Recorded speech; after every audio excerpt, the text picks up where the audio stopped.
Bismillahirrahmanirrahim. Assalamualaikum warahmatullahi wabarakatuh. Waalaikumsalam warahmatullahi wabarakatuh. Selamat siang Bu Yuliana, Pak Syahrullah, sehat?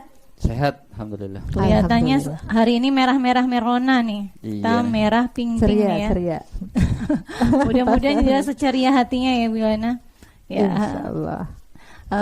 Siang hari ini kita akan mengadakan penilaian ya, sesi demonstrasi kontekstual yaitu tentang coaching ya, di mana kami akan melakukan coaching, Bu Yuliana sebagai coach dan Pak Syahrullah sebagai coach. Dan sebelum kita mulai proses coaching ini, ada beberapa pertanyaan yang akan saya sampaikan, saya tanyakan kepada Bu Yuliana sebagai coach ya. Iya, baik. Yang pertama, kompetensi coaching apa yang ingin dikembangkan oleh Bu Yuliana? Apa menurut saya sih kalau kompetensi itu ada 3 kan ya.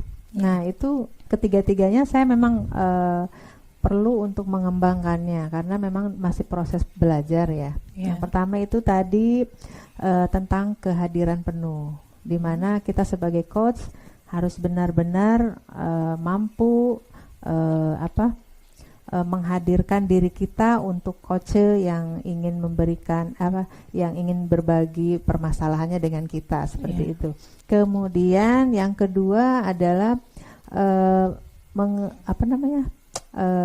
menggali pertanyaan yang berbobot itu. Nah, mungkin ini salah satu yang terberat gitu ya. Karena kita memang harus butuh wawasan tentang apa yang sedang akan dibicarakan itu. Kita harus memang perlu memiliki wawasan terlebih dahulu tentang masalah yang akan dibicarakan seperti itu. Jadi kita nanti kalau kita punya wawasan seperti itu, insya Allah nanti pertanyaan yang berbobot pun akan hadir gitu ya, bisa hadir lah gitu. Kemudian yang ketiga itu tadi tentang mendengarkan aktif. Nah, kehadiran penuh dengan mendengarkan aktif. Ini sepertinya tidak jauh berbeda karena sama-sama kayaknya ya Pak Arul ya. Nah, itu di situ indikatornya sama. Kita hadir di sini otomatis kan kita harus mendengarkan aktif. Menghadirkan secara penuhnya itu adalah kesadaran penuh, dan mendengarkan aktifnya berarti kita merespon apa yang disampaikan oleh coach terhadap permasalahannya yang dihadapi. Seperti itu Bu Endang. Iya. Yang kedua yang saya ingin tanyakan yaitu kompetensi mana yang secara spesifik ingin Ibu observasi dari 3 kompetensi tadi. Mana yang paling ingin diobservasi oleh Ibu Yuliana? Ya, mungkin untuk mengajukan pertanyaan yang berbobot itu tadi Bu Endang, yang harus saya lebih gali lagi. Ya. Kemudian pertanyaan terakhir nih Bu Yuliana, kayaknya udah nggak sabar nih ingin mengcoaching Pak Syahrul nih ya. Yang itu saya menanyakan yaitu indikator ketercapaian dari tujuan pengembangan yang diinginkan itu apa sih dari ketiga kompetensi tadi? Indikatornya apa kalau Bu Yani ini berhasil mengcoaching Pak Syahrul? Ya, dari coaching yang kita lakukan ya otomatis kan bisa memberikan solusi yang tepat mungkin ya untuk coach tentang masalah yang dihadapinya. Nah, itu salah satunya indikator untuk yang bisa diharapkan ya dari adanya kegiatan coaching ini. Seperti itu Bu. Ya itu ya. Itu untuk pra observasi kita ya, nanti setelah coaching saya akan ada pasca ya. Jadi silahkan waktu coaching saya serahkan kepada Bu Yuliana dan Pak Syahrul. Baik, terima kasih Bu Endang. Assalamualaikum Bu Yuli. Waalaikumsalam Pak Syahrul. Mohon maaf nih ganggu. Iya, nggak apa-apa. Tumben ini ada permasalahan apa nih? Iya, ada sedikit yang saya mau ngobrol lah sama Bu Yuli. Bu Yuli kan guru BK ya. Kemarin juga saya dengar sudah ikut pelatihan sekolah ramah anak ya Bu. Iya. Betul. Terus masalah apa nih yang akan disampaikan nih Pak Syahrul? Gini Bu, Iya. saya kan punya anak nih, Iya. 3 orang cowok semua nih. Terus umurnya dekat-dekat Bu, yang satu kelas 6 SD, 1 SMP, Satu SMP. yang satunya kelas 4, yang terakhir kelas 2 Kelas 2 apa tuh? SD. SD. Oh iya. Deket-deket ya. Iya Bu, ya biasalah Bu, anak zaman sekarang tuh apa Bu ya, nggak bisa lepas dari handphone gitu Bu. Oh, mungkin itu ya. Di rumah memang diberi HP gitu masing-masing. eh Ceritanya kan saya sama ibunya kerja nih, sementara mereka sekolahnya beda-beda. Jadi maksud saya kemarin saya belikan handphone buat komunikasi. Oh, Nah seperti itu. ternyata bukan, ya dapat sih tujuannya itu, cuman ada efek sampingnya juga ternyata. Nah maksud saya nih mau ngobrol sama Bu Yuli, saya ingin mendapatkan masukan nih dari Bu Yuli, kira-kira solusi dari kondisi yang saya alami ini seperti apa nih Bu. Dengan saya mesti maunya handphone itu tetap mereka pegang, tapi tidak, bukan untuk game gitu Bu, sampai game itu yang mengganggu prestasinya Bu. Iya, baik. Jadi tujuan dari kita ngobrol ini mungkin yang diharapkan Pak Sarul itu apa tuh? Tadi. Nah itu tadi Bu, gimana caranya supaya saya bisa mengontrol anak-anak, saya bisa tetap memberikan handphone ke mereka, karena kan yang ngeri-ngeri juga Bu kalau jam pulang kita ngontrolnya di mana. Tetapi saya juga tidak mau mereka jadi kecanduan main game gitu Bu. Oh iya. Baik, Pak Sarul, saya garis bawahi di situ berarti ingin mengontrol anak-anak ya. Betul. Nah, dari tadi tujuannya Pak Sarul baik istri gitu ya, memberikan HP tadi kepada anak itu tadi untuk keperluan komunikasi. Saat pulang sekolah kita ngecek dia sudah di mana, udah sampai rumah belum gitu. Iya. Nah, sejauh ini komunikasi antara putra-putranya Pak Sarul di rumah dengan adanya HP itu sudah berjalan baik apa belum gitu? Ya alhamdulillah sih gampang kita ngontrolnya Oh Bu. gitu. Maksud utamanya sih tercapai ya, bahwa saya membelikan handphone itu supaya pada saat pulang sekolah saya bisa ngontrol sudah di mana, sudah sampai rumah. Berarti tujuannya udah kalau untuk berkomunikasi sudah baik ya Pak ya. Cuman saya maunya mereka tidak menggunakan untuk hal yang lain, main game sampai bahkan kecanduan begitu Bu. Oh iya, berarti mungkin anak bisa dengan HP itu ada perilaku yang menyimpang ya. Betul, ada efek sampingnya Bu gitu. Iya, iya. Jadi kalau seandainya tidak diberikan HP itu kalau untuk komunikasi tidak bisa ya? Ya, sebenarnya bisa-bisa aja sih Bu ya. Oh gitu. Cuma kemarin entah kenapa ya saya sama ibunya kepikiran membelikan HP saja. Karena saya takutnya juga di sekolah pembelajarannya sudah berbasis IT, sudah menggunakan handphone. Iya, iya. Berarti sekolahnya luar biasa ya Pak Sarul ya? Iya Bu. Disekolahkan di sekolah yang bagus ya? Ya alhamdulillah. Yang harus memfasilitasi putra-putranya itu dengan IT ya untuk kelangsungan pembelajaran supaya baik ya. Permasalahan yang sedang dihadapi Pak Sarul ini untuk tingkat putra-putranya nih, kalau kita berikan poin sampai 10 ini skalanya dari 1 sampai 10 itu ada di posisi mana tuh?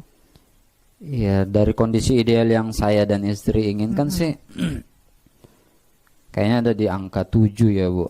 7 ya. Dari kondisi ideal yang kami inginkan itu. Oh iya, berarti untuk ke angka 10 itu butuh strategi ya Pak ya. Nah, ini nih yang rencananya saya lagi tanya beberapa orang termasuk ke Ibu Yuli. Oh iya. Nah, kira-kira mudah-mudahan dari perbincangan kita ini saya mendapatkan inspirasi begitu Bu. Nah, itu menurut Pak Sahrul sendiri, nah untuk mengatasi supaya anak tidak menyalahkan pemakaian HP ya atau penyimpangan penggunaan HP itu menurut Pak Sahrul seperti apa kira-kira nih? Kalau kami sih awalnya Bu ya, di awal-awal karena mungkin lagi kecewa banget gitu. Kami maksudnya dengan kelakuan anak-anak itu sempat menahan HP-nya. Oh iya. Jadi saya sempat tahan tuh Bu untuk beberapa hari. Tidak boleh megang HP gitu. Tapi ternyata kami berdua juga yang dibikin repot. Oh gitu. Kadang harus ngontak keluarga, ngecek ke rumah, sudah pulang belum, sudah makan belum. Komunikasinya malah repot Bu. Iya, jadi akhirnya setelah beberapa hari itu ya udah deh kita balikin lagi. Nah, kita balikin lagi, kita kasih pemahaman, tapi namanya anak-anak Bu ya. 1-2 hari mereka iya, tapi hari-hari berikutnya ngulang lagi, main game lagi. Akhirnya ya mungkin yang saya pernah dengar sih Bu, di HP itu ada aplikasi yang bisa mengontrol waktu penggunaan HP anak. Misal maksimal 3 jam, 2 jam. Mungkin saya kan coba deh Bu menggunakan aplikasi itu. Kemudian apa lagi ya? Iya, selain itu mungkin apa? Tapi kayaknya itu deh Bu. Apa tuh?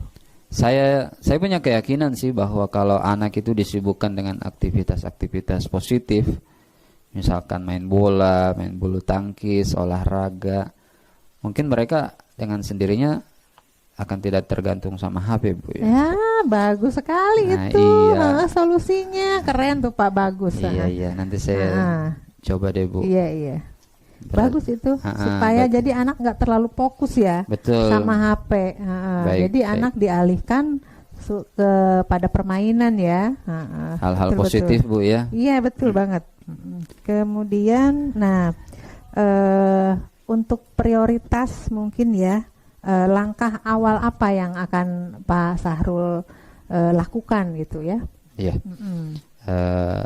Yang pertama sebenarnya harus istilahnya harus mengembangkan motivasi dari diri sendiri anak-anak saya juga sih Bu.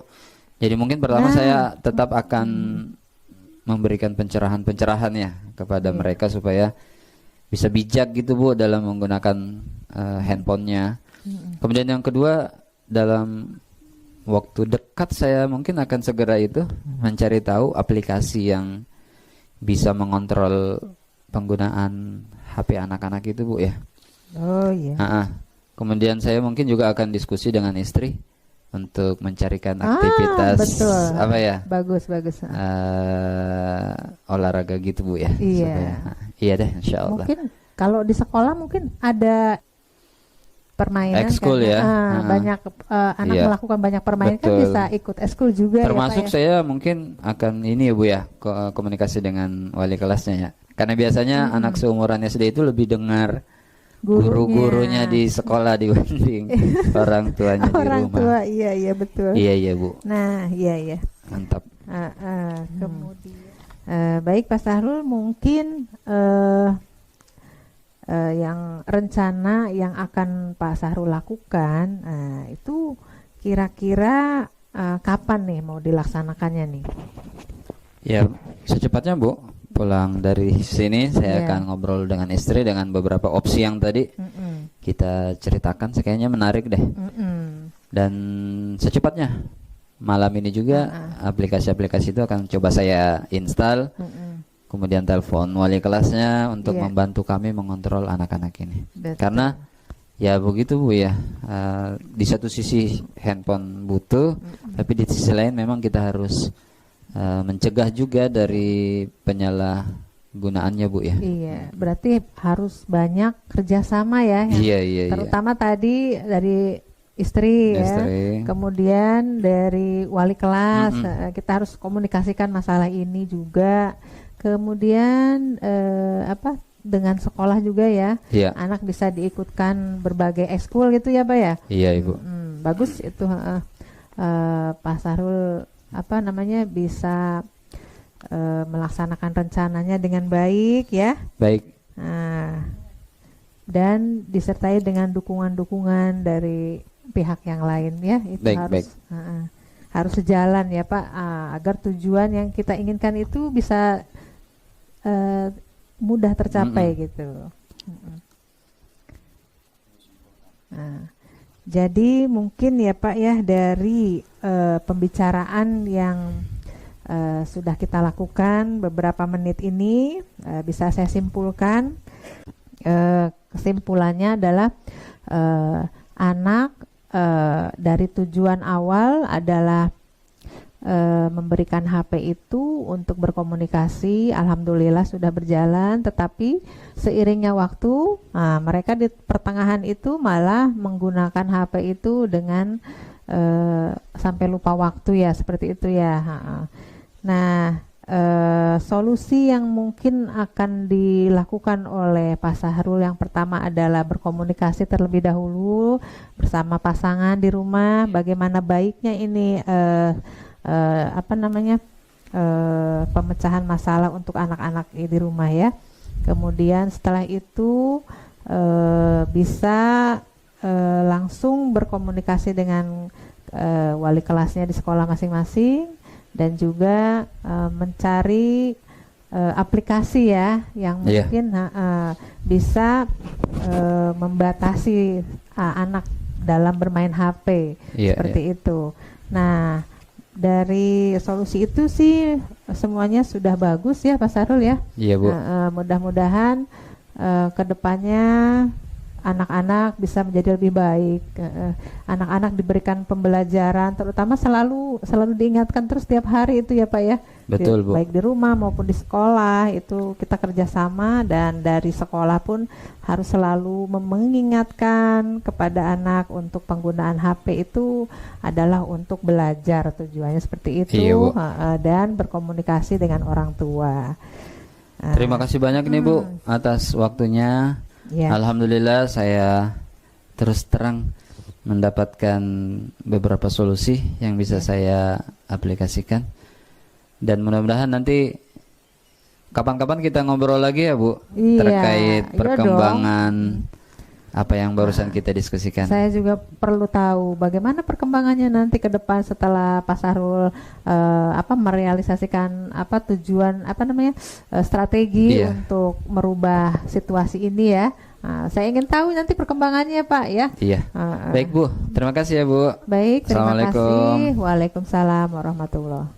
Oke, kata aja. Ya, bismillahirrahmanirrahim. Alhamdulillah ya, sudah terlaksana coaching kita sore hari ini antara Bu Yuliana dan Pak Syahrullah, bahwa tadi sudah diterapkan dari metode yang sudah diterapkan, yaitu tujuan identifikasi, rencana aksi sampai tanggung jawab. Jadi alur tirta sudah terlaksana. Kemudian juga kompetensi yang sudah Bu Yuliana tadi inginkan tercapai. Tapi ada beberapa pertanyaan Bu sebelum kita tutup ya, yaitu apa yang sudah dilakukan Bu Yuliana saat melakukan coaching yang menjadi indikator ketercapaian pengembangan yang diinginkan. Oh iya. Kalau menurut saya sendiri ya Pak, Bu ya. Pertama, saya sudah berusaha untuk menghadirkan diri saya sepenuhnya untuk Pak Sahrul ya. Kemudian di mana saya bisa juga mendengarkan secara aktif dari apa yang sudah disampaikan Pak Sahrul, permasalahan yang dialami oleh Pak Sahrul gitu ya, seperti itu, sampai pada untuk mencarikan solusi gitu. Kemudian satu lagi melakukan pertanyaan-pertanyaan yang berbobot itu sudah dilakukan ya. Kemudian kompetensi apa yang masih ingin Bu Yuliana kembangkan dalam proses coaching?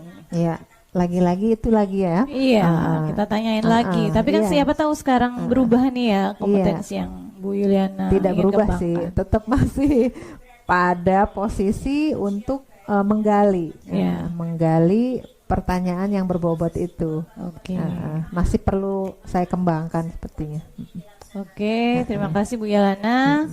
Alhamdulillah ya proses coaching ini selesai. Mudah-mudahan setelah ini kita semakin baik lagi ya.